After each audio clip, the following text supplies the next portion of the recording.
कहीं पे ले जाके, जैसे उसके नेचुरल हैबिटेट से बाहर ले जाके करते हैं, तो वो एक्स सीटू होता है। और इन सीटू क्या होता है कि हम उसके नेचुरल हैबिटेट में उसको प्रोटेक्ट करते हैं। यही तो है।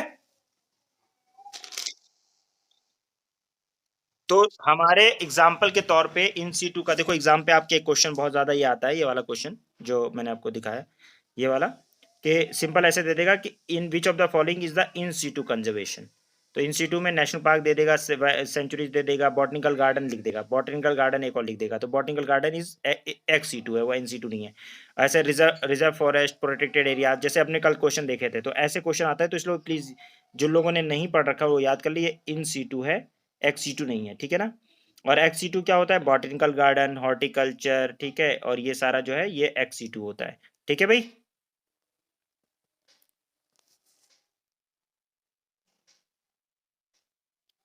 क्लियर है। बॉटेनिकल गार्डन वगैरह जो होता है ना, उसमें टैक्सोनॉमी वगैरह को प्रोटेक्ट करने के लिए किया जाता है। उसके अलावा जूज जो होते हैं, ये भी एक्स2 ही कंजर्वेशन है। जू क्या होते हैं, जू जो होते हैं वो इस्टेब्लिश किए जाते हैं, आपका स्टेशनरी भी होते हैं, मोबाइल भी होते हैं, जिसमें कैप्टिव में रखा जाता है। आप लोगों को जू तो सबने देख रखा है, तो ज़्यादा बताने की जरूरत नहीं है कि जू में क्या होता है, लेकिन वहाँ पे कैप्टिव रखा जाता है, कैप्टिव ब्रीडिंग कराई जाती है और उनको प्रोटेक्ट करने के लिए, ठीक है, इनको बायोडाइवर्सिटी को प्रोटेक्ट करने के लिए जू में रखा जाता है। लेकिन ये एक्स कंजर्वेशन है एक तरह से। लेकिन हमारा जो मेन टॉपिक है वो है रेड डेटा बुक। आज का जो हमें बात करनी है मियाँ, रेड डेटा बुक को आज हमें समझने की कोशिश करनी है। बहुत इंपॉर्टेंट कॉन्सेप्ट वहाँ पे आपने समझे हैं, किसमें, पॉलिटी में। यहाँ पे भी बहुत इंपॉर्टेंट कॉन्सेप्ट है। बताओ, आज आज ही मैंने पानी नहीं पिया और आज ही मुझे इतनी इंपॉर्टेंट इंपॉर्टेंट चीज़ें पढ़ानी है। अल्लाह अल्लाह बचा ले। देखो, रेड डेटा बुक्स, अच्छा किस किस को रेड डेटा बुक पता है? चलो कोई बात नहीं यार, तुम लोग टेंशन ना लो, मैं, अल्लाह ने मुझे कैपेसिटी बहुत दी है पढ़ाने की, मैं पढ़ा लूंगा। बस तुम लोग साथ देते रहो, साथ दे रहे हो। कौन कौन साथ दे रहा है, कौन कौन हमारे साथ है, हु इज फॉलोइंग मी, साथ दे रहे हो भाई? सब है। रिदा का तो बोलने का मन नहीं कर रहा है, इतना थकी हुई है नहीं।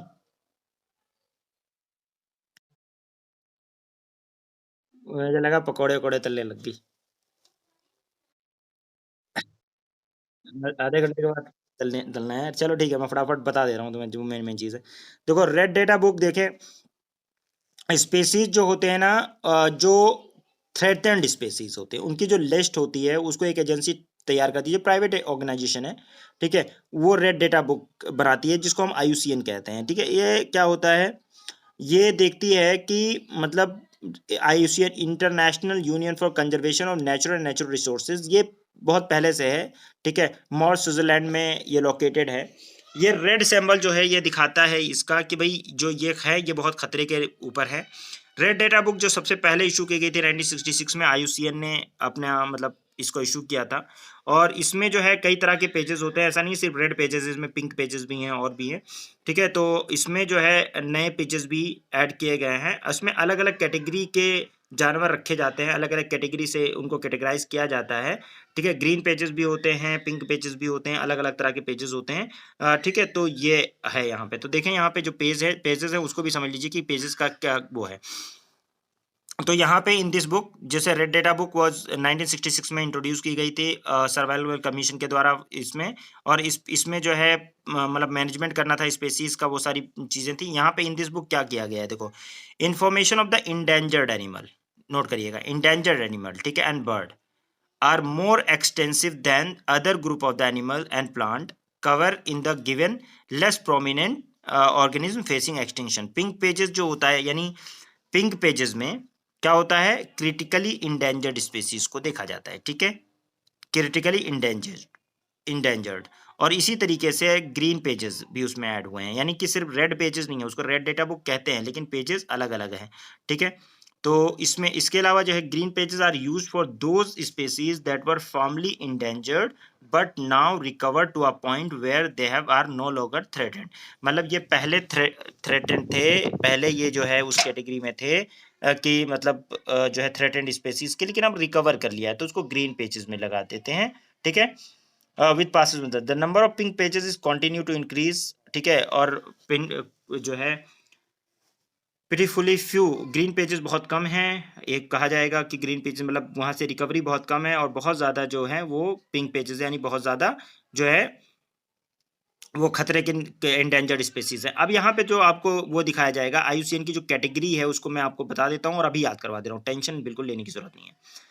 आपको सिर्फ कैटेगरी कौन सी याद रखनी है, थ्रेटेंड कैटेगरी, जो कि रेड डेटा बुक के अंदर छपती है। मेन थ्रेटेंड कैटेगरी है, बाकी वैसे कैटेगराइज तो आईयूसीएन ने सबको किया हुआ है, लेकिन जो मेन कैटेगरी है, जो इंपॉर्टेंट कैटेगरी है जिसमें आपको जानना है वो ये कैटेगरी है, वल्नरेबल, इंडेंजर्ड, और इसका साइन भी याद करना है, और क्रिटिकली इंडेंजर्ड।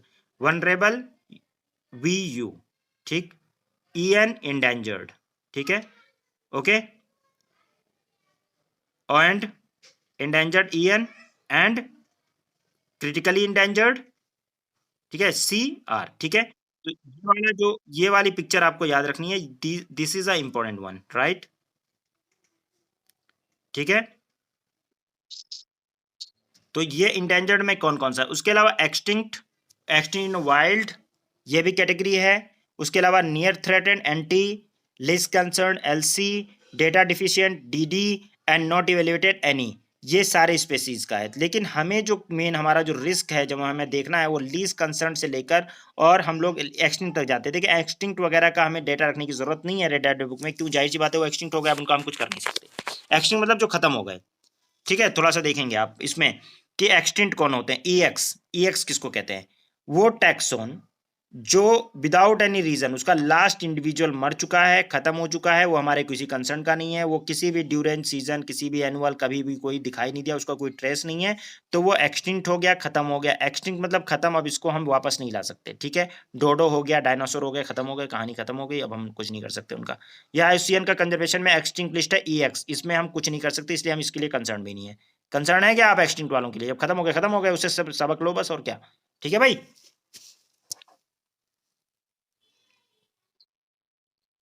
एक्सटिंक्ट इन वाइल्ड, एक्सटिंक्ट इन वाइल्ड का मतलब है कि एक टैक्सोन, वो एनिमल जो एक्सटिंक्ट वाइल्ड, देखो उसमें क्या है कि कैप्टिविटी में सिर्फ वो है, वाइल्ड में खत्म हो गए, यानी कि जंगलों में अब नहीं मिलते, जंगलों में नहीं मिलते, कहाँ मिलते हैं, सिर्फ कैप्टिविटी में कहीं थोड़ा बहुत एक दो रह रहे हैं, बाकी कहीं इक्का दुक्का, लेकिन वाइल्ड में इंडिविजुअल लेवल पे वो नहीं मिलते, उनकी कहानी खत्म है, और इसके बाद में भी ये भी खत्म हो सकते हैं।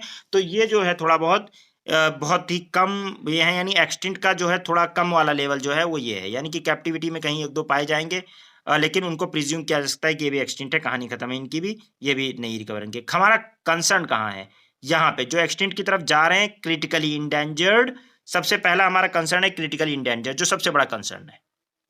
देखो एक्सटिंक्ट इन अ वाइल्ड मतलब खत्म हो गए, हम एक्सटिंक्ट मतलब खत्म हो गए, एक्सटिंक्ट इन अ वाइल्ड ये भी खत्म, ये भी खत्म, मतलब वाइल्ड में खत्म हो गया, उसको बचाना, उसको दोबारा से पॉपुलेशन रिकवर करना, that is not easy, right, that is not easy, क्या नेक्स्ट टू इम्पॉसिबल ही है।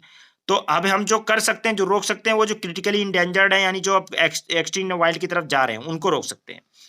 तो क्रिटिकली इंडेंजर्ड जो होता है, ये बेस्ट अवेलेबल एविडेंस होते हैं इसका, जो इन क्राइटेरियाज, कुछ क्राइटेरियाज है, जो अगर ये क्राइटेरियाज मिल जाता है तो हम बोलेंगे क्रिटिकली इंडेंजर्ड है, और ये क्राइटेरियाज आपको याद करने हैं।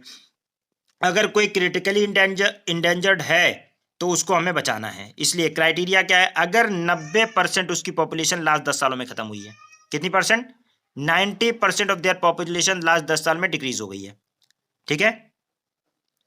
पॉपुलेशन साइज में जो है 50 मेच्योर इंडिविजुअल से भी कम है, ठीक है, okay. Quantitative analysis shows that the probability of the entries in last 10 सालों में 50% और खत्म होने के चांसेस हैं, ठीक है।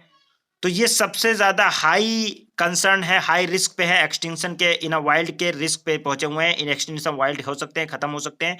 तो ऐसे को हम क्रिटिकली इंडेंजर्ड स्पेसी कहते हैं। 90% पॉपुलेशन लास्ट 10 सालों में खत्म हो चुकी है, 50 इंडिविजुअल की लगभग मेच्योर इंडिविजुअल बचे हैं, और 50% पॉपुलेशन नेक्स्ट 10 सालों में खत्म होने के चांस है, और एक्सट्रीमली हाई चांसेस हैं, हाई रिस्क है कि एक्सटिंक्ट वाइल्ड हो जाएंगे। तो ऐसो को हम लोग क्या बोलते हैं, जरा बताएंगे हमें, क्रिटिकली इंडेंजर्ड सीआर, क्या याद हो जाएगा,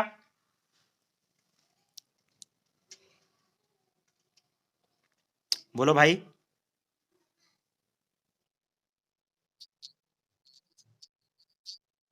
नहीं नहीं, ये फुलफिल करने सारे, ठीक है, ओके। ओ नहीं, सॉरी सॉरी, मतलब ये क्रिटिकल इंटेंट के लिए any criteria, any criteria, any criteria, सारे नहीं, सारे क्लियर, सारे अगर करने पड़ जाएंगे तो बहुत दिक्कत हो जाएगी।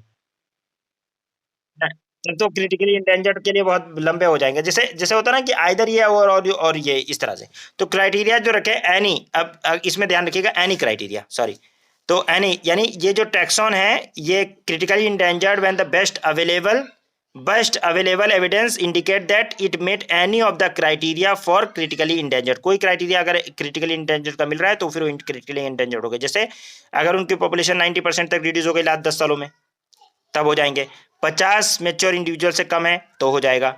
अगर क्वांटिटी जो है, क्वांटिटी एनालिसिस जो है वो 50%, एटलीस्ट 50% उनका 10 सालों में खत्म होने के चांसेस है तो हो जाएगा। और ऐसा लग रहा है कि अभी ये वाइल्ड में खत्म होने के कागार पे पहुंचे हुए हैं। तो अगर ऐसी सिचुएशन किसी भी उसकी आती है, इनमें से कोई भी सिचुएशन, तो और यहाँ पे और लगा सकते हो आप, और और और इनमें से कोई भी कंडीशन है तो ये क्या हो जाएंगे, क्रिटिकली इंडेंजर्ड हो जाएंगे। क्लियर है? इंडेंजर्ड में क्या होगा, इंडेंजर्ड में taxon endangered when the best available evidence any, यहाँ पे एनी ध्यान रखिएगा, एनी सब में है, एनी इनमें से कोई भी क्राइटेरिया अगर मीट करता है any of the criteria of endangered तो वो हो जाएगा। जैसे 70%, वहां कितना था 90, यहाँ पे कितना है 70। अगर 70% 10 सालों में डिक्रीज हो गया है, 250 इंडिविजुअल से कम रह गए हैं, मेच्योर इंडिविजुअल से कम रह गए हैं, ठीक है, मेच्योर इंडिविजुअल मतलब जो रिप्रोडक्शन कर सकते हैं इसलिए मेच्योर कहा जाता है, या 20% जो है 20 सालों में खत्म हो सकते हैं।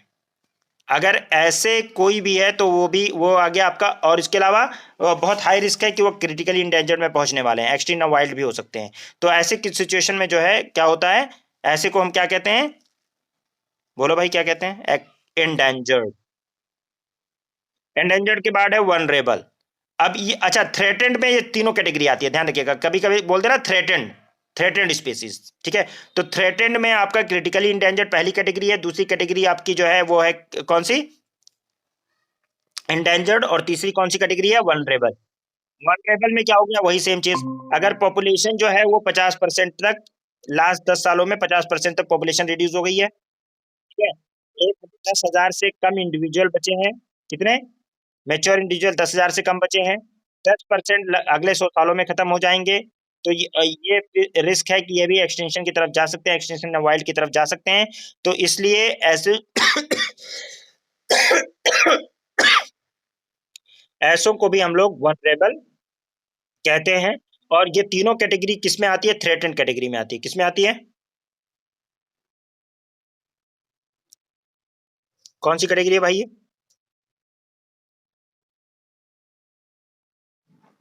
ठीक है, critically endangered, endangered and vulnerable, ठीक है,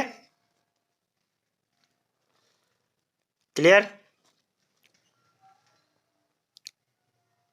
बोलो भाई सलमान, क्लियर है? ठीक है, तो उसके बाद में देखें, इसके बाद में क्या आता है, ये तीनों कैटेगरी याद हो गई, चलो बताओ मुझे फटाक से ये कैटेगरी बताओ, क्रिटिकली इंडेंजर्ड की कैटेगरी क्या क्या है, क्राइटेरियाज क्या क्या है।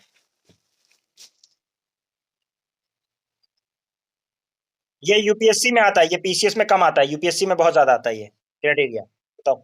90%। हम्म।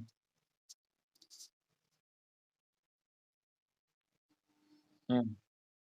हाँ।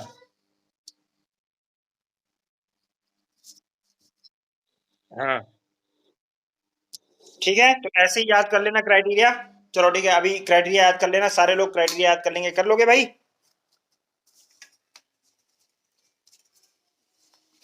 नदीम, रिदा, संजीता, याद कर लोगे।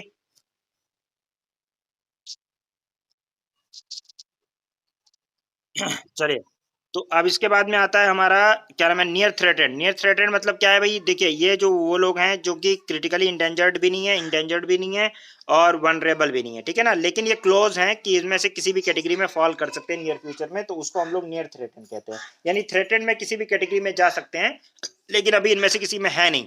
तो हम लोग बोलेंगे नियर थ्रेटेड।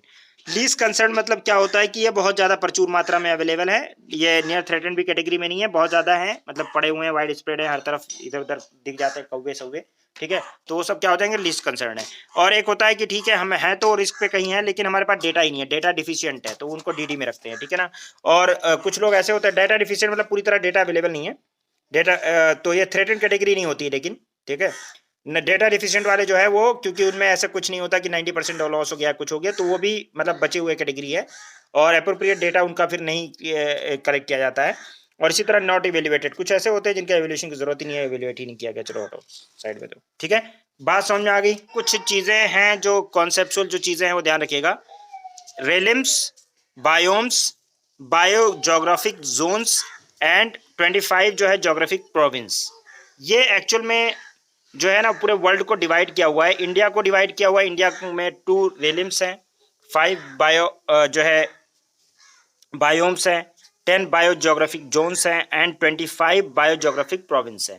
ये क्लासिफिकेशन जो है ना, ये क्लासिफिकेशन एक्चुअल में मतलब इन्वायरमेंटल क्लासिफिकेशन है, जो जोग्राफिकल क्लासिफिकेशन नहीं है, ध्यान रखिएगा, ये इन्वायरमेंटल क्लासिफिकेशन, लेकिन यहाँ से बायोडाइवर्सिटी हॉटस्पॉट, ठीक है, इसमें हर चीज इंपॉर्टेंट है। बायोडाइवर्सिटी हॉटस्पॉट सबसे पहला कॉन्सेप्ट जो है नॉर्मन मेयर ने किया था 1988 के अंदर, तो इसको याद करेंगे, पहला पॉइंट जो इसको याद करना है।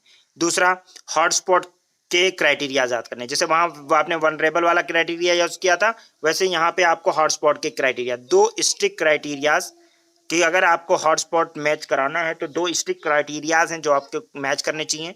वो क्या है कि एटलीस्ट 1500, कितने 1500 वस्कुलर प्लांट्स हों, ठीक है, और वो 0.5% ऑफ द वर्ल्ड टोटल जो है टोटल है एंडेमिक्स का, अगर इतना है उस एरिया में और उसका इतना है, पहला चीज, यानी वहां पे एंडेमिक स्पेसीज बहुत ज्यादा है, लगभग 1500 स्पेसीज हैं, ठीक है, प्लांट के, और उसके अलावा उनका 70% जो है ओरिजिनल हैबिटेट लॉस हो चुका है, 70% ओरिजिनल हैबिटेट लॉस हो चुका है। ये 2 क्राइटेरियाज अगर मीट करते हैं तो वो हॉटस्पॉट कहलाता है, ठीक है।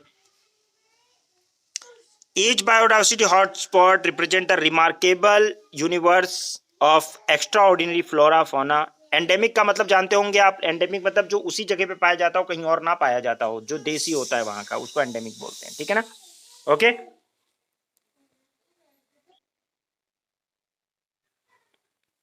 तो ये जो हॉटस्पॉट होते हैं ये जो है वर्ल्ड का सबसे ज्यादा diversity to the 35 biodiversity hotspot, तो 35 बायोडाइवर्सिटी हॉटस्पॉट के अंदर लगभग 42% जो है वो आपके टेरेस्ट्रियल वर्टिब्रेट्स और 50% आपके वर्ल्ड की जो प्लांट स्पीसीज हैं वो पाई जाती हैं, ये आप ध्यान रखिएगा। और जो हॉट स्पॉट हैं, ठीक है, इसमें इंडिया के जो हॉट स्पॉट हैं वो आप याद रखें, इंडियन बायोडाइवर्सिटी हॉट स्पॉट का नाम याद रखेंगे, इससे बहुत क्वेश्चन आते हैं।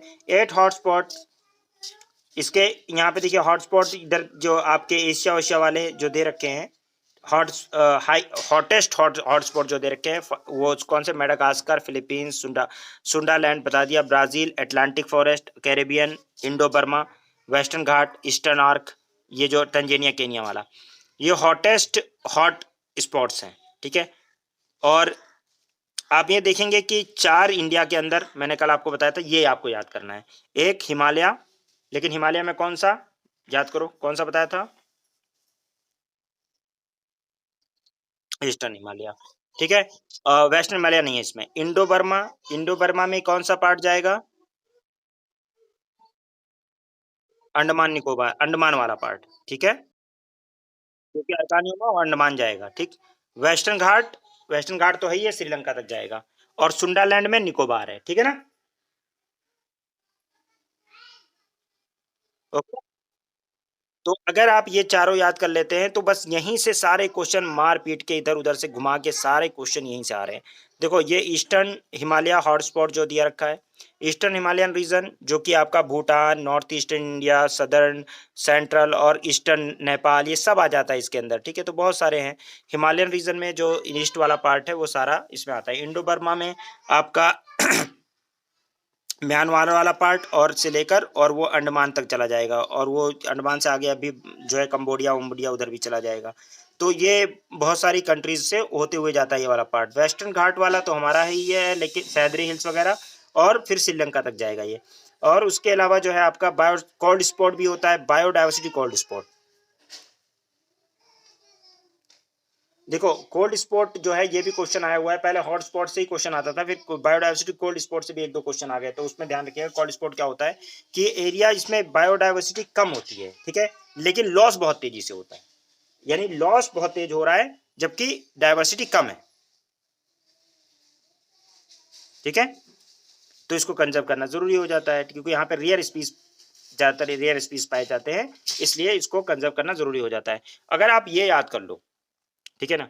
और यूनेस्को बहुत सारे को वर्ल्ड हेरिटेज साइट में भी अपने कल, देखो यूनेस्को जो है, यूनेस्को के बारे में आप जानते होंगे, अगर ना जानते हो तो जान लो कि यूनेस्को क्या करता है, वो कल्चरल एंड नेचुरल साइट्स और एक मिक्स साइट्स का रिप्रेजेंटेशन देता है। दो कैटेगरी उसकी मेन है, एक है कल्चरल साइट्स और एक होता है नेचुरल साइट, दो को रिकॉग्नाइज करता है वर्ल्ड हेरिटेज साइट के तौर पे, और उनमें से एक होता है मिक्स। तो इंडिया में एक ही मिक्स हेरिटेज साइट है, मैंने शायद आप लोगों को बताया भी है, बताया है। इंडिया में एक ही मिक्स हेरिटेज साइट है जो यूनेस्को ने रिकॉग्नाइज किया हुआ है, पता है ना, बताया है या नहीं बताया।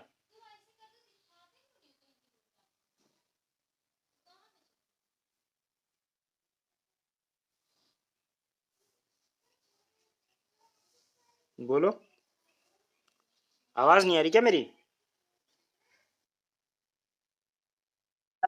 नहीं बताया तो बोल दो नहीं बताया यार।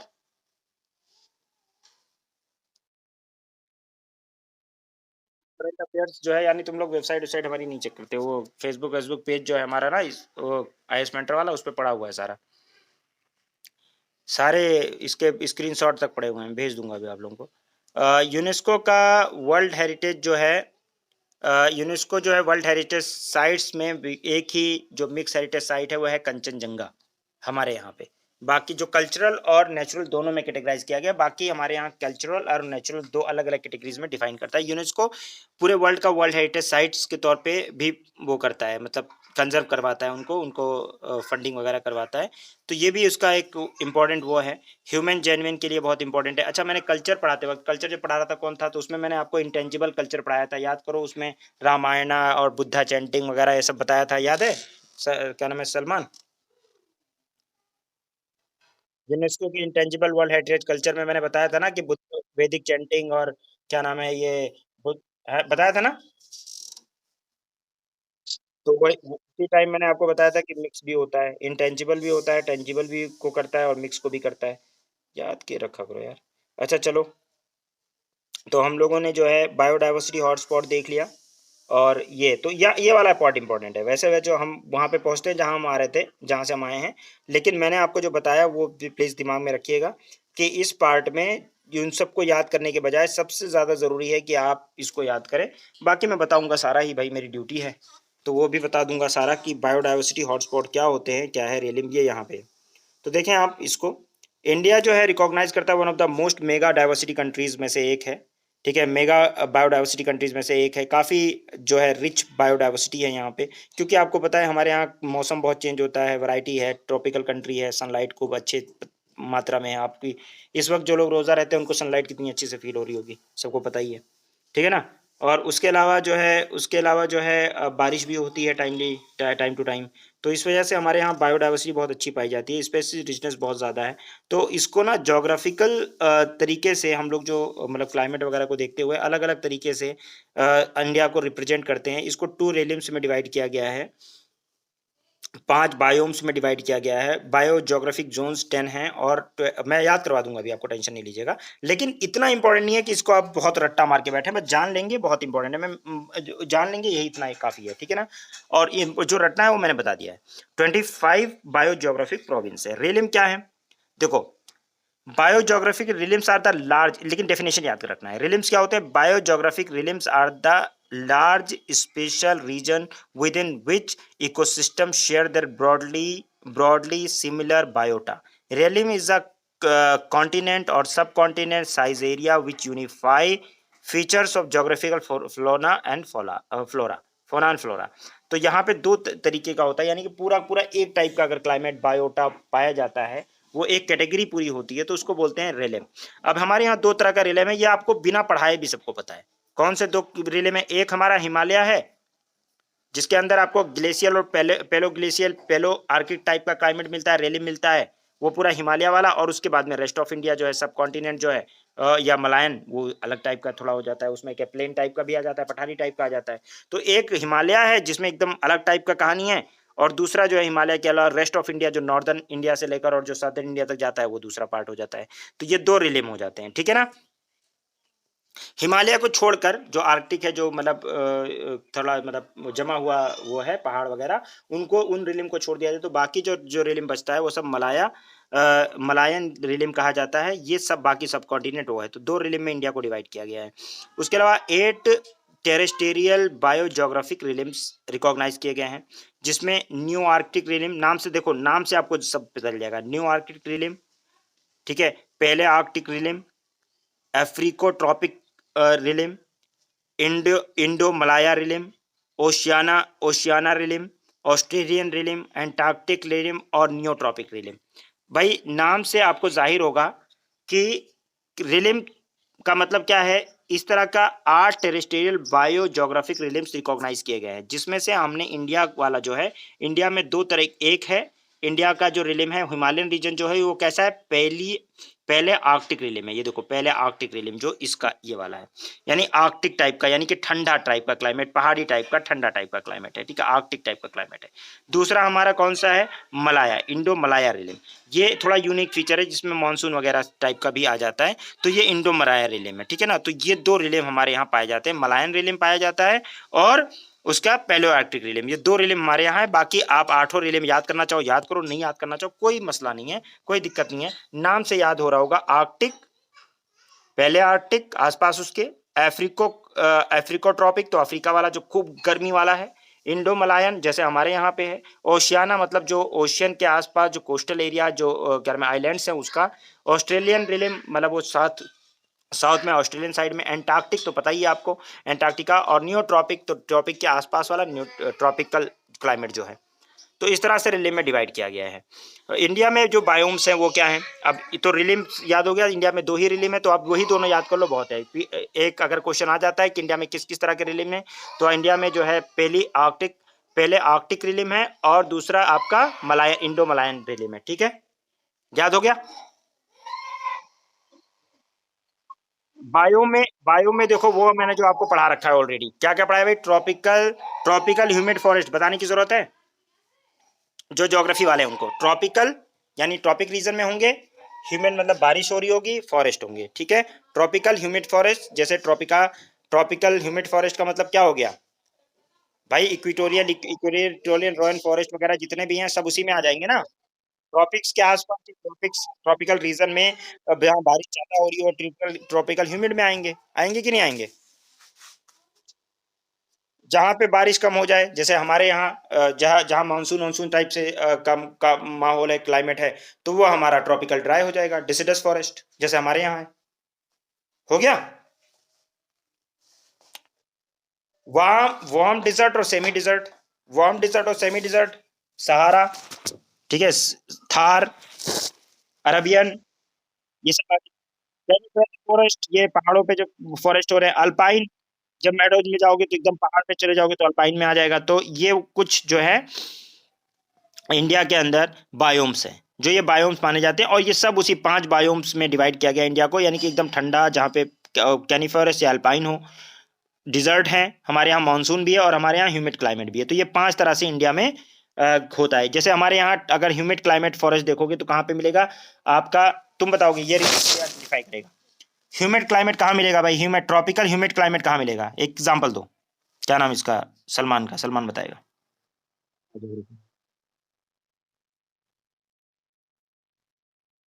हाँ। कहाँ? एमपी में क्यों मिलेगा ट्रॉपिकल ह्यूमिड क्लाइमेट यार? सबसे ज्यादा बारिश कहाँ होती है? मेघालय में मिलेगा, त्रिपुरा में मिलेगा, आपको बताया तो है। वेस्टर्न घाट में मिलेगा। सेम ड्राई डेजर्ट्स वगैरह यूपी में, एमपी वगैरह में मिल जाएगा, या उसके आसपास मिल जाएगा। वेस्टर्न राजस्थान वगैरह में सेमी और क्या नाम है वहाँ मिल जाएगा। कैनिफेरस फॉरेस्ट ये कश्मीर की साइड में मिल जाएगा, या ऊपर जाओगे थोड़ा मिल जाएगा, और जब और ऊपर चलोगे अल्पाइन मिल जाएगा एकदम। ठीक है ना।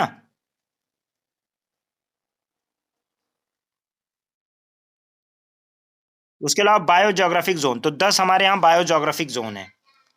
ठीक है, 10 हमारे यहाँ बायोजोग्राफिक जोन है। पहला है ट्रांस हिमालय। ट्रांस हिमालय कहाँ से, अब मैप उठा लो यार, एटलस है सब लोगों के पास? नहीं होगा, अभी बता दे रहा हूँ, कल मैं एटलस में मार्क करवा दूंगा, याद रख लेना। 10 बायोजोग्राफिक जोन्स हैं। ट्रांस हिमालय, ट्रांस हिमालय आप लोगों को पता है, लद्दाख, काराकोरम, जस्कर, ये याद है। हिमालय से ऊपर वाला पार्ट, हिमालय से ऊपर वाला पार्ट ट्रांस हिमालय है, वो मैंने आप लोगों को बताया भी है। आप लोग मेरी एक ज्योग्राफी का लेक्चर देखेंगे, उसमें भी दिया हुआ है। बहुत हल्का लेक्चर, छोटा वाला लेक्चर था, उसमें भी दिया हुआ है, दिया है ना। मैंने तो तुम लोगों को याद करवाया हुआ है यार ज्योग्राफी वालों। ट्रांस हिमालय पता है ना, काराकोरम, लद्दाख, जस्कर, ठीक है ना। ठीक है, तो ये जो पार्ट है कोल्ड डिजर्ट वगैरह वाला, ये सब जो है ये आपका ट्रांस हिमालय वाला पार्ट। दूसरा हिमालय वाला पार्ट, हिमालय में 3 रेंज हैं आपकी, ग्रेटर हिमालय, मिडिल हिमालय और लेसर हिमालय। ठीक है ना। फिर डिजर्ट है राजस्थान वाला एरिया, ये तीसरा हो गया। ठीक है। चौथा हमारा जो है वो सेमी एरिड वाला एरिया, वो अरावली वाला जो है दिल्ली से लेकर और उधर राजस्थान रिज तक, गुजरात गुजरात। वेस्टर्न घाट पूरा वेस्टर्न कोस्ट लाइन तक चले जाओ आप, वेस्टर्न घाट जो है इसमें केरला, कर्नाटका, महाराष्ट्र से होते हुए गुजरात तक आ जाओ।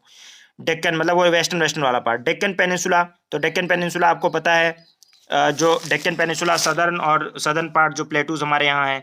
गैंगटिक प्लेन जो यूपी बिहार और बंगाल वाला एरिया है। नॉर्थ ईस्टर्न एरिया जो आपका hilly area, north eastern area है, जो कि त्रिपुरा, मिजोरम, मेघालय वाला एरिया, त्रिपुरा, मिजोरम और क्या मणिपुर वाला एरिया है। आइलैंड में अंडमान निकोबार आइलैंड हो गया। हाई डाइवर्सिटी यहाँ पे पाई जाती है, और भी दुनिया भर के हैं। कोस्टल एरियाज में आपका तमिलनाडु से लेकर गुजरात तक सब कोस्टल एरियाज है, लक्षद्वीप वगैरह तक ले चले जाओ। तो ये जो है आपके 10 कोस्ट जो बायो जोग्राफिक जोन्स में डिवाइड किया हुआ है। ठीक है, ओके।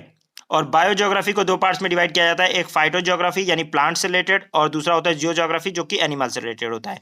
बायो ज्योग्राफी के प्रोविंस उसके अलावा होता है। बायो ज्योग्राफिक प्रोविंस क्या होते हैं? प्रोविंस मैंने आपको बताया था स्टेट होते हैं। क्या होते हैं? स्टेट्स को कहते हैं प्रोविंस एक तरह से। तो ये जो जोन्स हैं 10, इन्हीं को फर्दर डिवाइड कर दिया गया है बायो ज्योग्राफिक प्रोविंस में। तो आपके लिए बड़ा आसान है, याद करना कोई मुश्किल नहीं है। देखो, ट्रांस हिमालय के अंदर जिन लोगों ने ज्योग्राफी पढ़ रखी है, मैं इसीलिए बोल रहा था कि वो लिया हो तो मार्क करवा दूंगा। 1A हिमालयन लद्दाख माउंटेन, एकदम सूखा है, लद्दाख में बारिश बहुत कम होती है। लद्दाख माउंटेन। तिब्बतन प्लेटू, ये हाईएस्ट प्लेटू, ये एक अलग तरह से हॉट होता है, बहुत गर्म है ये, जब वहाँ पे गर्मी होती है बहुत अच्छे से हीट होता है ये हिमालयन प्लेटू। उसके तिब्बतन प्लेटू, उसके बाद में ट्रांस हिमालयन सिक्किम वाला एरिया। तो जो ट्रांस हिमालय का सिक्किम वाला एरिया ठंडा एरिया है, जैसे कंचनजंगा वगैरह वाला साइड वाला।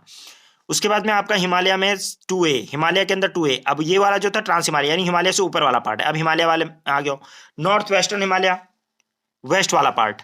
ठीक है, कश्मीर वगैरह की तरफ वाला, गिलगित बल्चिस्तान वाला। फिर इसके इससे नीचे आओ तो वेस्टर्न हिमालय यानी नॉर्थ वेस्टर्न, एकदम एकदम वेस्ट, नॉर्थ में वाला वेस्ट। फिर वेस्टर्न हिमालय, फिर सेंट्रल हिमालय, और उसके बाद में ईस्टर्न हिमालय।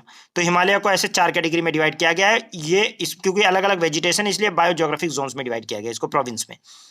उसके बाद में फिर डिजर्ट को भी 2 पार्ट्स में डिवाइड किया गया। एक तो थार वाला डिजर्ट जो एकदम सूखा है, और एक गुजरात वाला देखो जो थोड़ा दलदली टाइप का है, कच्छ वाला गुजरात। सेमी एरिड एरिया, एक तो पंजाब का प्लेन है, वो भी सेमी एरिड है, लेकिन वहाँ पे सिंचाई उचाई करके वहाँ पे उगा लेते हैं। ठीक है। दूसरा गुजरात राजपुताना, ये भी सेमी एरिड एरियाज हैं। उसके अलावा वेस्टर्न घाट, जहाँ पे मालाबार वाला एक है, और एक वेस्टर्न घाट माउंटेन्स है। मालाबार प्लेन है, प्लेन मतलब वहाँ पे मतलब प्लेन टाइप का है। मालाबार के प्लेन्स हैं, प्लेन्स जैसे कि होता है प्लेन, पहाड़ से नीचे प्लेन होता है, तो वो प्लेन है। उसके अलावा वेस्टर्न घाट वाला जो है, ये क्या नाम है आपका, पूरा माउंटेन वाला एरिया। तो 2 पार्ट्स में वेस्टर्न घाट को भी डिवाइड किया गया, एक प्लेन में और एक जो है पहाड़ी एरिया। डेक्कन प्लेटू, एक तो सेंट्रल हाईलैंड है, ये मैंने आप लोगों को उसमें भी डिवाइड किया था ज्योग्राफी में भी। सेंट्रल हाईलैंड था, छोटा नागपुर प्लेटू, ईस्टर्न हाईलैंड, सेंट्रल प्लेटू, और डेक्कन, सदर्न डेक्कन। याद करो, ये मैंने ज्योग्राफी में डिवाइड कर रखा है, ज्योग्राफी वाली स्लाइड में है कि नहीं है? तो जिन लोगों ने ज्योग्राफी नहीं पढ़ी है, टेंशन नहीं लेना है, बस इसको अभी याद कर लो, मैं ज्योग्राफी में वाले उसमें मार्क करवा दूंगा आपको। उसके अलावा गैंगटिक प्लेन, गैंगटिक प्लेन को भी 2, अपर गैंगटिक प्लेन जो यूपी बिहार है, और लोअर गैंगटिक प्लेन जो बंगाल है, वो डिवाइड कर रखा है। कोस्टल एरिया में वेस्टर्न कोस्ट वाले एरियाज, ईस्टर्न कोस्ट वाले और फिर लक्षद्वीप, ये कोस्टल एरियाज में आते हैं। तो वेस्ट कोस्ट और ईस्ट कोस्ट, वेस्ट कोस्ट में उधर मालाबार, कोंकण कोस्ट वो पूरा, और इधर जो है कोरामंडल कोस्ट, ठीक है। ये सब जो है आपका ईस्टर्न और वेस्टर्न कोस्ट हो गए, कोस्टल एरिया जो है। उसके बाद में आपका लक्षद्वीप है। और आप जो है इसको एक बार आप एटलस हो तो आप लोग इसको देख लीजिएगा, कोस्टल एरिया जाके, वेस्टर्न कोस्ट और ईस्टर्न कोस्ट। उसके अलावा आपका ब्रह्मपुत्रा वैली है, ब्रह्मपुत्रा वैली वो वाला नॉर्थ ईस्टर्न इंडिया में ब्रह्मपुत्रा वैली और नॉर्थ ईस्टर्न हिल। तो नॉर्थ ईस्ट को भी दो पार्ट्स में डिवाइड किया गया, ब्रह्मपुत्रा वैली जो कि प्लेन टाइप की है, और नॉर्थ ईस्टर्न हिली एरियाज वो थोड़ा अलग टाइप का, वहाँ पे फना फलारा पाया जाएगा। उसके बाद में आपका आइलैंड्स है, आइलैंड्स में अंडमान एंड निकोबार, अंडमान में अलग टाइप का है और निकोबार में अलग टाइप का है। 10 डिग्री चैनल डिवाइड करता है। तो इस तरह से 25 जो है बायोजोग्राफिक जोन से प्रोविंस हैं। बायोजोग्राफिक जोन्स में 10 बायोजोग्राफिक जोन्स में 25 बायोजोग्राफिक प्रोविंस भी हैं। रट्टा मारने की जरूरत नहीं है, अगर आप कोशिश करोगे तो आपको याद हो जाएगा, it's not a big deal. लेकिन उसके लिए क्या करना पड़ेगा, एक बार मैप रखना पड़ेगा। मेरे साथ मैप रख लेना, कल इंशाल्लाह मैं याद करवा दूंगा। वैसे जिन लोगों ने ज्योग्राफी पढ़ी है उनके लिए बहुत हलवा लग रहा होगा, क्योंकि ज्योग्राफी में मैंने बहुत डिटेल में पढ़ाया है। क्यों सलमान? ठीक है भाई। अच्छा, बायोडाइवर्सिटी का एक तो ये वाला पार्ट था जिसमें हमने देखा। अच्छा, इसमें उसके अलावा मैंने आपको जो कॉन्सेप्चुअल चीज दी थी वो पढ़ने के लिए, और उसके अलावा मैंने आप लोगों को बायो जियोग्राफिक प्रोविंस के लिए बोला था कि मैप में थोड़ा सा आप लोग देख लीजिएगा। आप लोगों ने मैप देखा था, बायो जियोग्राफिकल प्रोविंस कहाँ कहाँ है उसको लोकेट किया था, देखा था वो? ठीक। मतलब उसमें मैंने मैप में भी कहा था कि आप देख लीजिएगा, तो मैप को एक बार देखेंगे तो आपको समझ में आ जाएगा, that is not a big deal, बहुत ज़्यादा बड़ी चीज़ नहीं। चलें, फिर हम लोग स्टार्ट करते हैं, आगे प्रोसीड करते हैं। अगर आप लोगों ने इतना कर लिया है तो इससे हाँ ठीक है। ईस्टर्न पार्ट में very good, very good. Meghalaya, Tripura and western Ghat. Okay, ये किसने कहा, सलमान ने या उसने? मिलजुल के बताते हैं, अच्छा ठीक है। ट्रॉपिकल ड्राई डेसिडस कहाँ मिलेगा ये बताओ, रीजन बताओ कहाँ पे मिलेगा, बस समझ लो, समझ में आ गया आपके। क्यों भाई, ड्राई डेजर्ट राजस्थान में क्यों मिलेगा, वहाँ ट्रॉपिकल थ्रोनी नहीं मिलेगा? ड्राई डेजर्ट वहाँ मिलेगा जहाँ पे पानी होता हो, लेकिन इतना नहीं होता हो, जैसे 100 सेंटीमीटर, जैसे यूपी, बिहार, एमपी, यहाँ सब ड्राई डेजर्ट ज्यादा, ड्राई एंड मॉइस्ट दोनों तरह से डेजर्ट मिलेगा, ट्रॉपिकल ड्राई डेजर्ट दोनों तरह से मिलेगा। हाँ, थोड़ा ज्यादा जब ट्रॉपिकल थ्रोनी वगैरह टाइप का हो जाएगा तो वो चला जाएगा डिजर्ट वाले में। ठीक है, तो वार्म डिजर्ट ये राजस्थान में, थार डिजर्ट में, और याद है? हाँ, छत्तीसगढ़, मध्य प्रदेश वगैरह में वो मिलेगा डिसिडस। और ये जो वार्म डिजर्ट है और सेमी डिजर्ट है, ये कहाँ मिलेगा? राजस्थान, गुजरात, नॉर्दर्न गुजरात, और नॉर्दर्न गुजरात, राजस्थान, और उसके अलावा सदर्न जो पंजाब है वहां पे, ठीक है, सेमी एरिड वगैरह। कैनिफेरस फॉरेस्ट कहाँ मिलेगा, कैनिफेरस? हैं?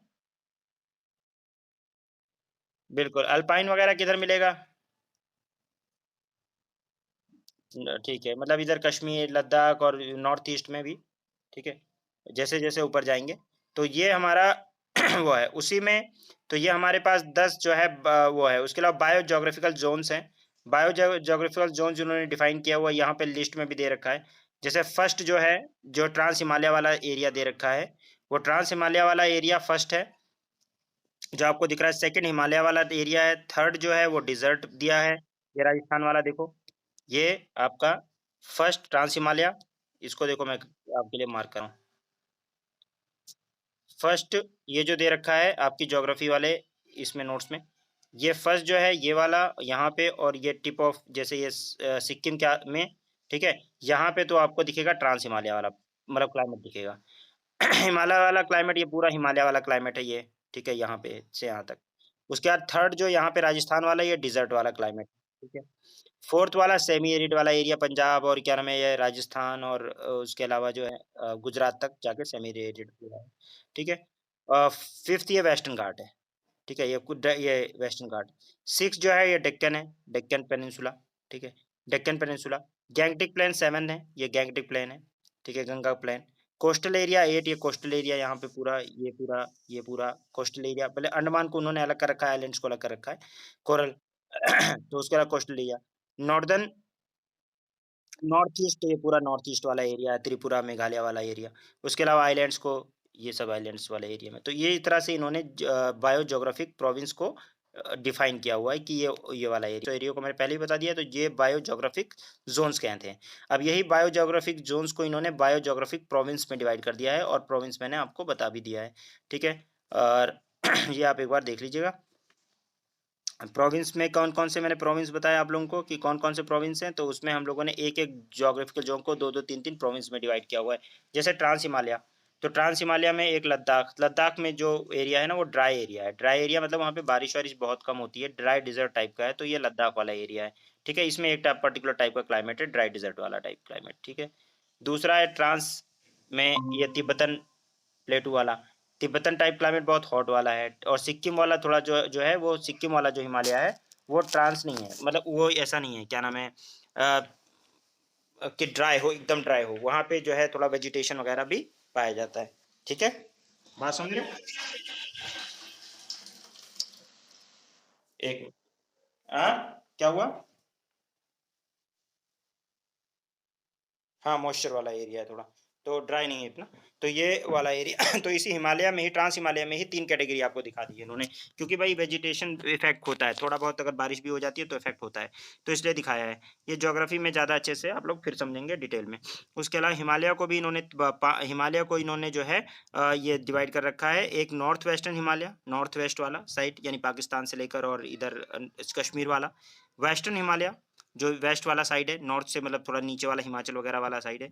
उसके बाद में फिर आपका सेंट्रल हिमालय है, सेंट्रल हिमालय आ जाता है। सेंट्रल हिमालय मतलब बीच में जो है आपका ये क्या नाम, उत्तराखंड से लेकर और इधर ही पूरा ये नेपाल वपाल होते हुए और सिक्किम तक। उसके बाद में ईस्टर्न हिमालय जो ये नॉर्थ ईस्टर्न हिमालय या ईस्टर्न हिमालय, ये पूरा तो ये रीजन है, ये हरा भरा रीजन, इधर वाला ड्राई है, इधर बारिश मतलब बहुत कम होती है, इस साइड में थोड़ा बारिश बढ़ती है, जैसे जैसे ईस्ट में जाते हैं वैसे वैसे बारिश बढ़ती है। तो हिमालय को ट्रांस हिमालय मतलब हिमालय से ऊपर वाला पार्ट, हिमालय से नीचे वाला पार्ट, इसको डिवाइड किया। फिर इसको भी डिजर्ट को भी इन्होंने दो पार्ट्स में डिवाइड किया, एक थार वाला जो एकदम ड्राई है, और एक कच्छ वाला जो कि रेतीला है, लेकिन वो कैसा है मतलब उसमें दलदली टाइप का है, ठीक है। उसके अलावा इन्होंने पंजाब में भी इसको सेमी एरिड एरिया को एक पंजाब और एक गुजरात वाला दिया है। पंजाब वाला जो है वो थोड़ा प्लेन है, यहाँ पे खेती हो जाती है, बारिश वारिश मतलब इतनी नहीं होती कि खेती ना हो पाए, यहाँ खेती हो जाती है। गुजरात वाला ये एरिड एरिया है, और राजपूताना वाला ये ऐसा है जहाँ पे बारिश मतलब खेती होती नहीं हो पाती है, बारिश बहुत कम है।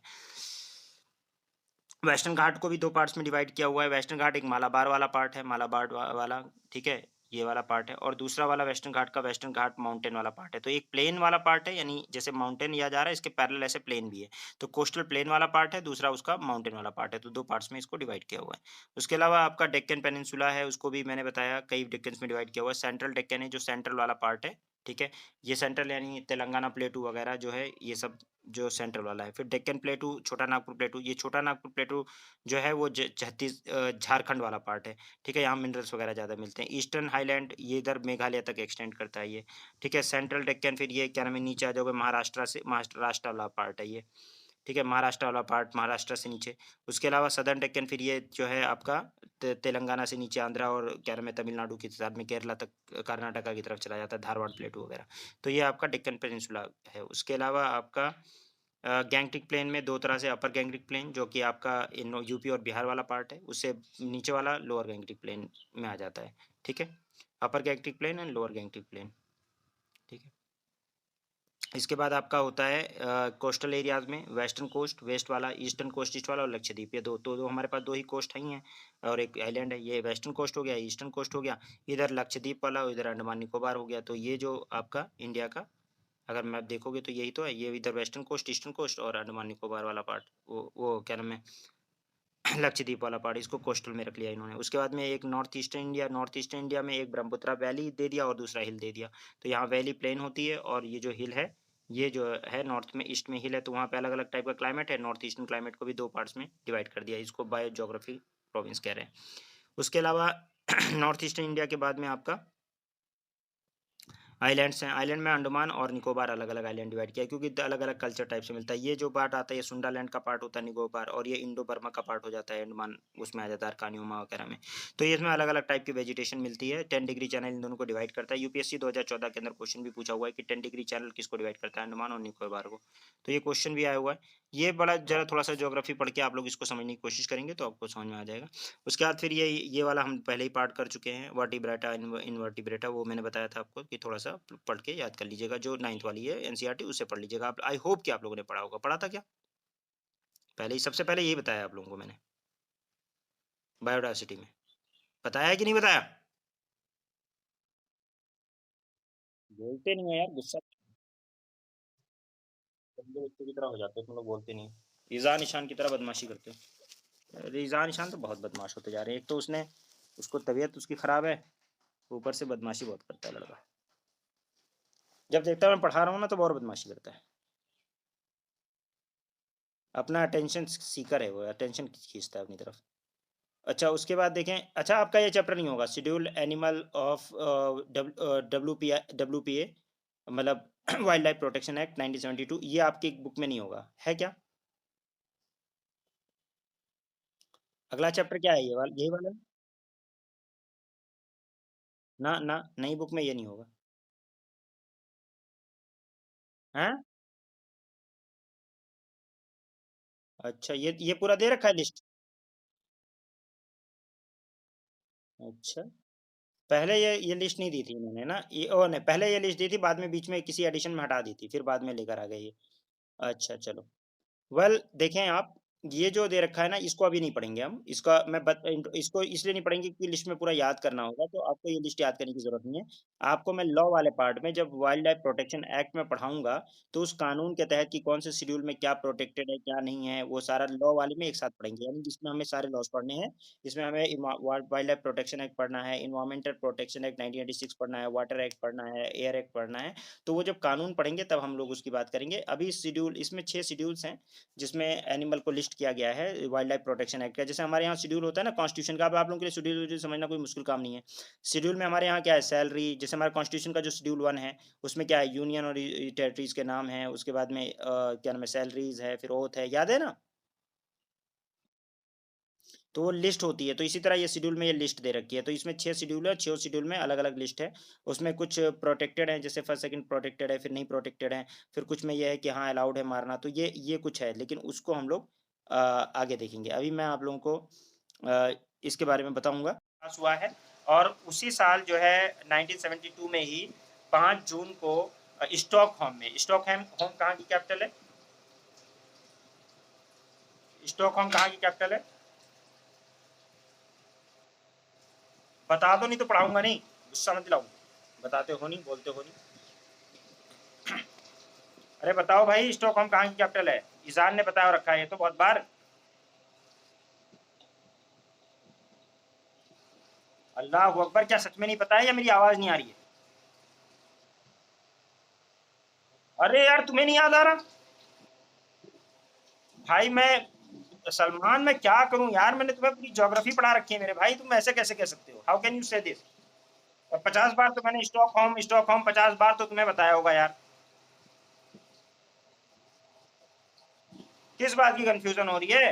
नोबेल प्राइज पढ़ाते वक्त बताया तुम्हें कि नोबेल प्राइज में जो है स्वीडन देता है, सारे स्टॉकहोम देता है, सारे प्राइज स्वीडन की कैपिटल है स्टॉकहोम, वो सारे प्राइज देता है। सिर्फ नोबेल पीस प्राइज जो है वो नॉर्वे देता है, जिसकी कैपिटल ओस्लो है। कितनी बार बताया यार? नहीं तो स्टॉकहोम स्टॉकहोम क्यों भूल जाते हो? स्टॉकहोम, स्वीडन, फिनलैंड, और क्या नाम है आपका, ओस्लो, नॉर्वे, ये सब एक साथ है ना कंट्रीज, तो इनका तो कम से कम याद रखो। इनके ऊपर इन्वायरमेंट कंसर्न इनका बहुत रहता है, इंपॉर्टेंट है भाई ये। क्या यार?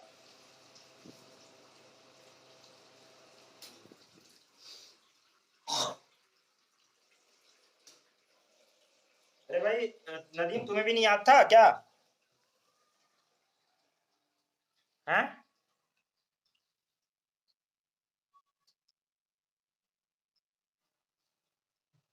यार तुम्हें भी याद नहीं आ रहा? तुम तो ज्योग्राफी से हो यार, तुम ऐसे कैसे कह सकते हो?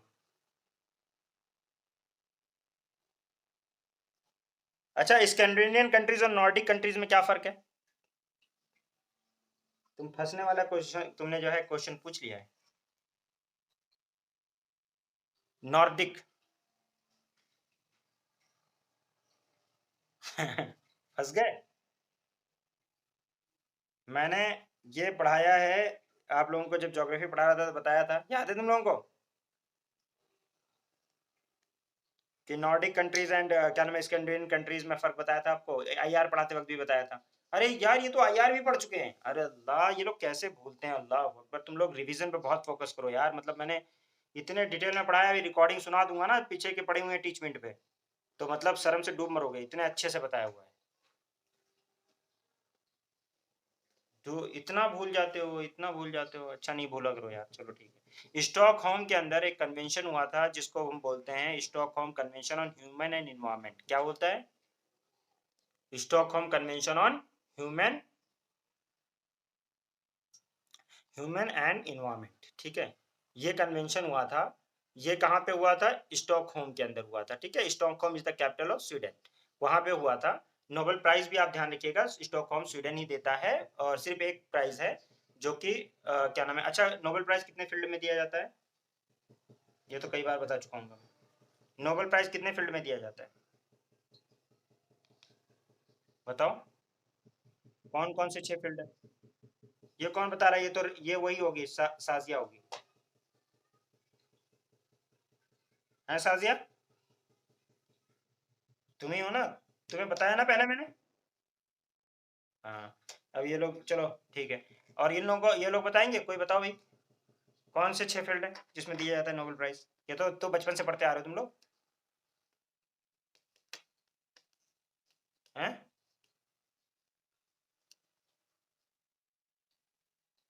बोलो, बदमाशो।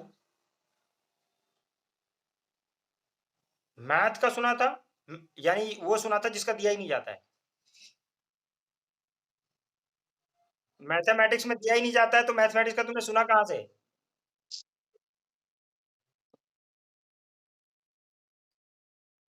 मतलब हद है यार, तुम लोगों ने तो खूब बेइज्जती की है, मतलब खुल की बेइज्जती की है शाबान अली की। ऐसा कैसे कह सकते हो तुम लोग, हैं? नोबेल प्राइज तुम लोगों को याद नहीं कि कौन सी कैटेगरी में दिया जाता है? ऊपर से जिस कैटेगरी में नहीं दिया जाता उसी में कह रही है मुझे पता है इसमें दिया जाता है। चलो अच्छा ठीक है, और नोबेल प्राइज क्यों दिया जाता है ये पता है? मतलब किस किस किसकी वजह से दिया जाता है पता है?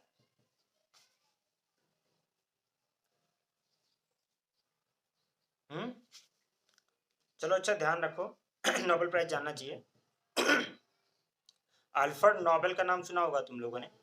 अल्फ्रेड नोबेल ने डायनामाइट की खोज की थी, और उनकी कंपनी थी, तो अल्फ्रेड नोबेल ने को जो है डायनामाइट की खोज की थी, तो उनका डायनामाइट दो पर्पज से यूज किया जा सकता है, किसी को मारने के लिए भी यूज किया जा सकता है, और जो है मतलब पहाड़ों को क्लियर करने के लिए भी यूज किया जाता था।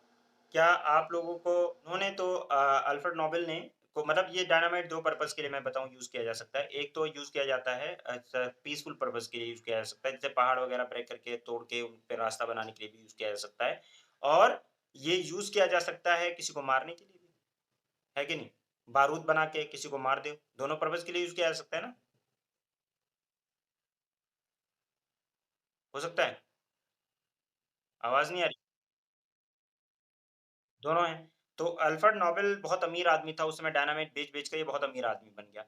तो उसने ये सोचा कि मतलब एक बार उसने न्यूज़पेपर में एक चीज़ पढ़ी, उसने ये पढ़ा कि किसी का नाम छपा था, उसमें लिखा हुआ था कि मौत का सौदागर, या मौत का मतलब बिज़नेसमैन ऑफ द जो है डेथ अ, इज़ डाइड, मतलब has gone from this world, ऐसे करके कुछ लिखा था, स्टेटमेंट था कि मतलब एक बिज़नेस जो है, बिज़नेस जो मौत का सौदागर था वो इस दुनिया से चला गया।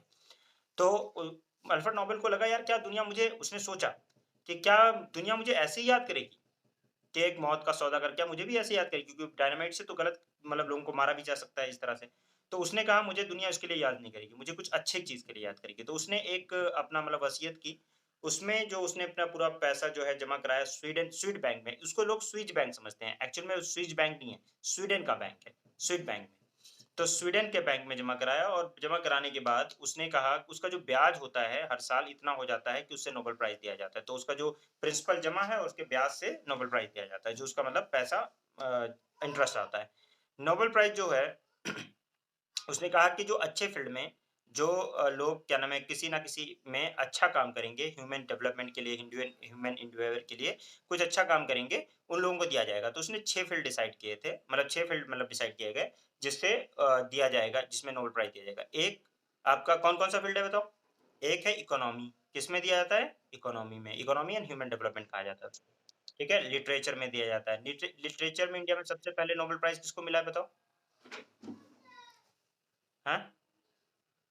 गीतांजलि के लिए मिला था किसी को, बताओ किसको मिला था? रवीन्द्रनाथ टैगोर को मिला था। तो ठीक है, तो उनको नोबेल प्राइज़ मिला। उसके अलावा आपका जो है यानी लिटरेचर हो गया, इकोनॉमी हो गया, ठीक? उसके बाद मेडिसिन में, ठीक है? फिजियोथेरेपी और मेडिसिन, मेडिसिन में दिया जाता है, ठीक है?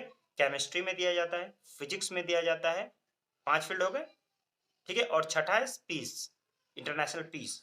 अगर किसी ने पीस में कुछ अच्छा काम किया तो याद है, बस इसी फील्ड में दिया जाता है, मैथ्स में नहीं दिया जाता है, ठीक है?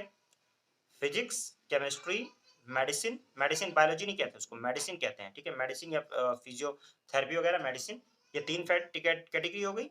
और उसके बाद में लिटरेचर, इकोनॉमी एंड पीस, ये 6 फील्ड में नोबेल प्राइज़ दिया जाता है, ठीक है? और ये हर साल नवंबर-दिसंबर में दिया जाता है, अनाउंस किया जाता है।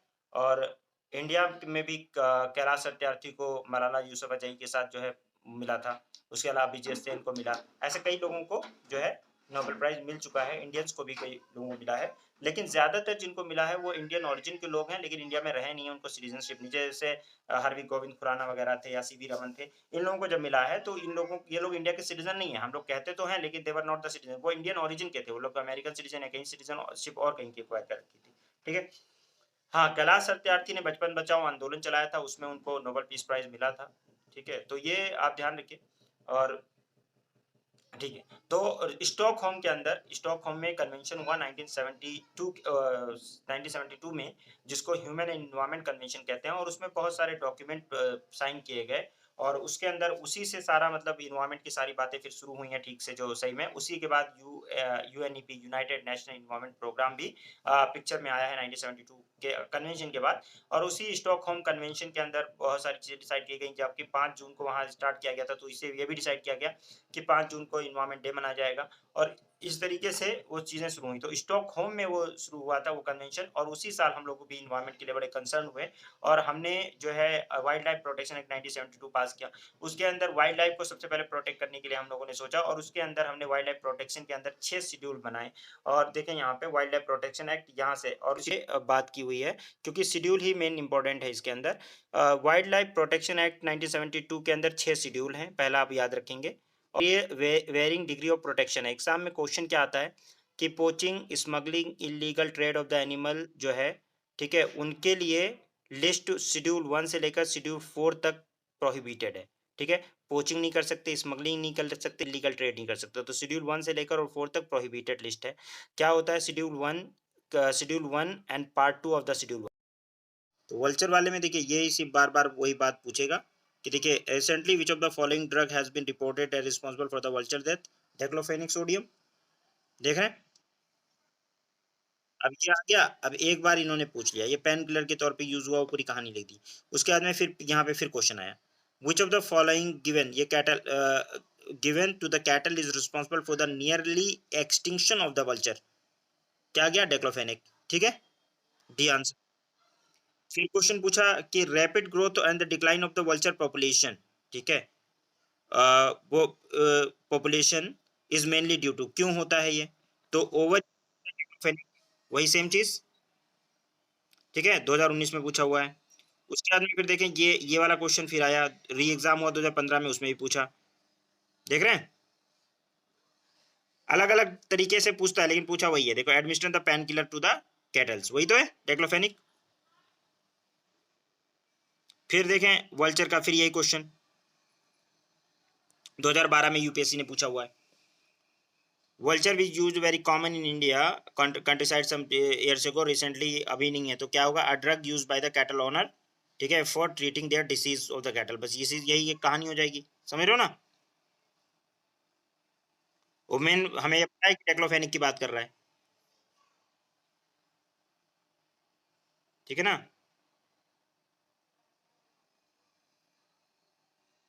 है ना? तो ये बार-बार ये क्वेश्चन पूछा हुआ है। उसके बाद में एक क्वेश्चन इस ये पूछा है, उसके बाद में फिर जो देखा गया वो क्वेश्चन उसको पूछ रहा है, डुगोंग के ऊपर क्वेश्चन आ रहा है। डुगोंग, ये देखो। डुगोन के ऊपर क्वेश्चन आया है, सिकाओ। ये मैमल है, सिकाओ है, हार्बीवोरस एनिमल है, मैंने आपको बताया था, ये यूआईएस 2015 में आया हुआ है। सारे इंटायर कोस्ट पे मिलता है, हर जगह मिलता है, और वाइल्ड लाइफ प्रोटेक्शन एक्ट के तहत प्रोटेक्टेड भी है। ठीक है, तो ये अभी कोई क्वेश्चन आ गया कि हाँ भाई क्या है ये, तो एग्जाम में क्वेश्चन आ जाएगा कि भाई इसमें found the entire cost of the entire, sorry entire cost बोल रहा है, इंटायर नहीं, उसमें आपको मैंने मन्नार में दिखाया और किस पे दिखाया, किस पे दिखाया था भाई, मन्नार में और कहाँ दिखाया था, हैं, गल्फ ऑफ मन्नार में दिखाया था और सुंदरबन के साइड में दिखाया था। तो ये मतलब जहाँ पे भी कोस्टल एरियाज है, मन्नार में, पाल्क बे वगैरह में ज़्यादा पाया जाता है ये। हाँ, निकोबार में पाया जाता है। तो इस तरह से कई मतलब 2-4 जगहों पे स्पेसिफिकली पाया जाता है, जो मैंने उसमें दिखाया भी था। तो डुगोंग के ऊपर में पूछ लिया क्वेश्चन। उसके बाद में पूछता है इसके ऊपर हॉटस्पॉट के पूछेगा, फिर डुगोंग के ऊपर पूछेगा भी। ठीक है ना? तो ये तो कई कार सारे क्वेश्चन इसके ऊपर डुगोंग के ऊपर आया हुआ है। और उसके बाद में आपका बर्ड लाइफ के ऊपर करेक्ट, अच्छा कौन सी बात है, फिर आपका जो है इसी तरह का स्टेटमेंट कई सारे आए हुए हैं, डुगोंग के ऊपर आया हुआ है। उसके अलावा जो है उस पे, हाँ, एक और चीज़ के ऊपर बहुत क्वेश्चन पूछा हुआ है, कौन सा है, ये सी बक, ये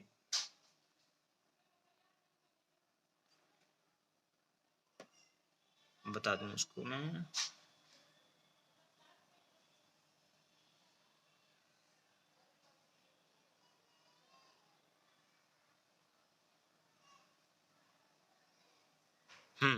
सिबक थ्रॉन के ऊपर क्वेश्चन पूछा हुआ है ये बोल रहा है 2000 यूपी पीसीएस मेंस में पूछा हुआ है, यूपीएससी में भी कई बार पूछा हुआ है, इसको जान लीजिए। सीबक थ्रोन जो है ये ह्यूज ग्लोबल मार्केट के अंदर ये कह रहे हैं ना, has a huge global market potential. इसका अच्छा क्वेश्चन क्यों बना इसके ऊपर, ये वाला स्टेटमेंट पढ़िए कितना अच्छा, कितना मतलब हिस्टोरिकल नॉलेज दे रहा है आपको। देख रहे हैं क्या दे रहा है क्वेश्चन, चंगेज खान को दे रहा है कि कह रहा है कि सीबक थ्रोन जो है ह्यूज ग्लोबल मार्केट के अंदर मार्केट पोटेंशियल है उसका, क्यों, क्योंकि the barrier of this plant are rich in the berries of this plant are rich in vitamin and nutrients. Genghis Khan use them to improve the stamina of his troops. और उसके अलावा Russia के जो क्या नाम है cosmonauts थे, they use this oil to combat radiation, whether this plant is found India, where this plant is found in India। तो ये हमेशा ध्यान रखिएगा सीबक थ्रोन का, ये हमेशा हाई रीजन, हाई जो मतलब एरियाज होते हैं ना, जो हाई एल्टीट्यूड पे होते हैं वहां पाया जाता है। हमारे यहाँ लद्दाख के अंदर पाया जाता है ये सीबक थ्रोन। और ये इसकी मतलब वीड्स ऐसी होती हैं, जड़ें बहुत बहुत ज़्यादा एक्सटेंसिव होती हैं, तो इसलिए ये जो है सॉइल इरोजन वगैरह को रोकता है। और सीबक थ्रोन जो है इसकी न्यूट्रिशन वैल्यू बहुत ज़्यादा है, तो ये हमारी कंट्री के अंदर देखो ट्रेमेंडस पोटेंशियल है। हिमालयन रीजन में मिलता है सीबक थ्रोन, और उसमें भी लद्दाख के अंदर मिलता है बेसिकली ये सीबक थ्रोन। ठीक है, और लाहौल स्पीति वैली जो है हिमाचल में मिलता है, अरुणाचल प्रदेश के कुछ पार्ट में, हिमाचल अरुणाचल प्रदेश के भी कुछ पार्ट में मिलता है। कोल्ड डिजर्ट ऑफ जो आपका लद्दाख है वहाँ मिलता है। और सीबक थ्रोन जो है इससे न्यूट्रिशियन वैल्यू, न्यूट्रिशियस वैल्यू है इसकी। इसके अलावा ये क्वेश्चन फिर पूछा हुआ है, देखो ये एग्जाम में क्वेश्चन आया हुआ है 2012 में। क्या पूछा है, गवर्नमेंट ने सीबक थ्रोन के कल्टीवेशन के लिए इनिशिएटिव लिया हुआ है, तो ये किस लिए जरूरत है, तो it help controlling the soil erosion and preventing the desertification, ये कह सकते हैं। ये रिच सोर्स ऑफ बायोडीजल है, बिल्कुल गलत बात है, तो गलत हो गया, तो सेकंड गलत होती है, आपको आंसर वैसे मिल जाएगा बट फिर भी और देखें। The it has nutritional value, बिल्कुल सही बात कर रहा है। ये टिम्बर के लिए ग्रेट कमर्शियल वैल्यू नहीं, टिम्बर के लिए कोई वैल्यू नहीं है खास।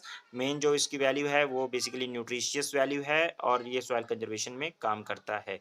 तो इसका जो आंसर हो जाएगा 1 एंड 3 हो जाएगा, राइट। तो सब सीबक थ्रोन जो है ये प्लांट है, ठीक है, ग्रो करता है एटमॉस्फेयर में कोल्ड ड्राई क्लाइमेट के अंदर, जैसे लद्दाख वगैरह में।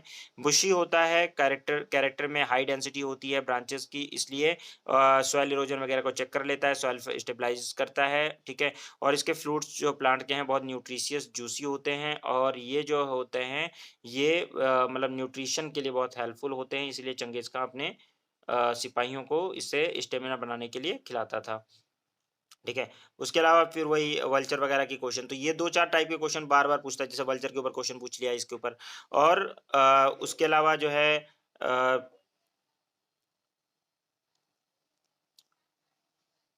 बायोस्फीयर रिजर्व वगैरह का जो वो है नेटवर्क में कौन कौन रहेगा, कौन सा नहीं रहेगा, ये सब भी क्वेश्चन आ जाते हैं।